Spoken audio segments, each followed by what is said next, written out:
The Christmas closing. It was an hour before closing and the agents were tense. To close Christmas Eve just didn't make sense. But the seller was booked on the 6 o'clock flight and warned there will be a closing tonight. The agents agreed because business was dead and visions of commission checks danced in their head. The loan was approved by the lender's good grace.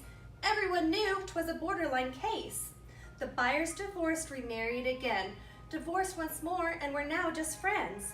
The loan package complete to the closer was carried, with instructions to close before they remarried. The title policy arrived via UPS.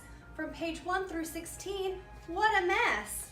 An improper legal, 3 judgments and a lien, but a few lines on page 7 looks pretty clean.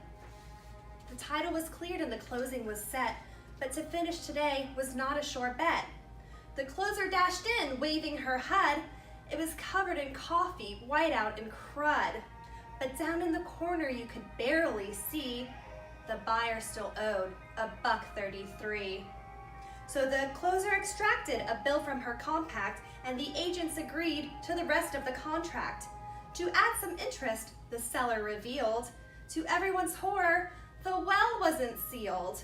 And oh yes, he wanted to change the disclosure. His mother just died of radon exposure. Everything else in the house was okay. His cracked floors and walls were always that way.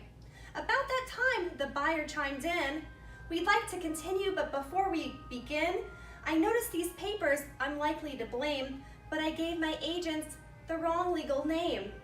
And one more thing I had hoped to avoid. Does it really matter if I'm self-employed?